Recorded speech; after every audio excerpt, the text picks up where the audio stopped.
Hello, and welcome to another Behind the Poem story for my newest collection, Coffee and Paper Cuts.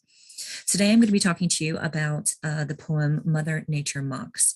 And that was the quote from Monday that I kind of got the ball rolling with in asking you about times when the weather or changes in the weather or ironic weather has ruined or shifted a time for you.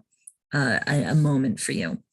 The thing about Mother Nature Mocks, and this is related to the video on goldfinch that I shared with you last time, was that it seems almost like the weather gods pay attention. Now, anybody who knows me personally knows that talking about the weather is not something I do. It's not something I like people doing around me, because when you comment on the weather, my experience in Britain has always been that the weather gods listen, pay attention, and throw something at you to kind of mock what you think is the good weather you're experiencing or the bad weather and that kind of thing. I just kind of like to enjoy the weather without really commenting on it, just in case it might change. Because anytime somebody says, oh, what a beautifully sunny day it is, or it's so great that the rain held off while we were doing the drive, instantly it seems almost like it starts pouring. Or when you actually want it to cool down, or you want it to be a cool day, it tends to be baking hot and cause so that whatever kind of weather it is that you want or that you think you want tends to be kind of shuffled away. The same with traffic, and the same with maybe the good behavior of my students. You know, anytime somebody says, oh, it's really quiet here, then somebody runs through having a massive argument, and you know, you spend the next 10 minutes trying to sort the teenagers out.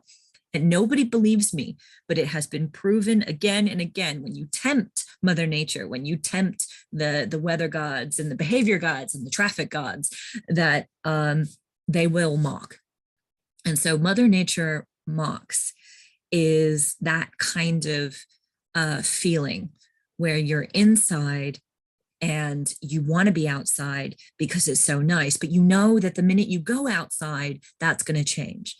That, you know, you're desperately hoping for a snow day all week when you're at school, when you're a student or when you're a teacher, and you really desperately want there to be a kind of snow day. But now snow days have been ruined forever by the concept of online teaching. So Mother Nature Mocks as a poem was about those ironies and about the feeling of how we can make plans all we want, but those ironic bits of weather are just never going to help anything to do with that. I go through several different types of weather, several different types of ironies. All of it was kind of on purpose. Additionally, I think backing up this concept of ironic weather and how weather isn't what we want it to be whenever we want it to be there, I think is that child of the 90s thing, that Alanis Morissette song, you know, isn't it ironic? And of course, nothing in the song is actually ironic, but I'm sure that that played some kind of influence in my awareness of ironic weather, my awareness of the fact that whenever I'm stuck inside teaching, it's glorious sunshine outside. Whenever I want it to be snowing so that I can have the day off school, it's always be brilliant, bright winter, you know, dry, not anywhere near sunshine or anywhere near snow day kind of weather. And I think that that whole kind of concept of ironic weather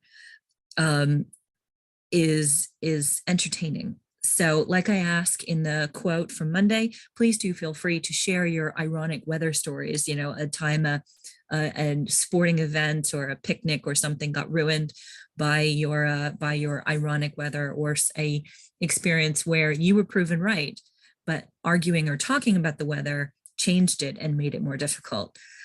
Other than that, please leave any comments and tell me. I hope that you've enjoyed some of the behind the poem stories that I've been telling you.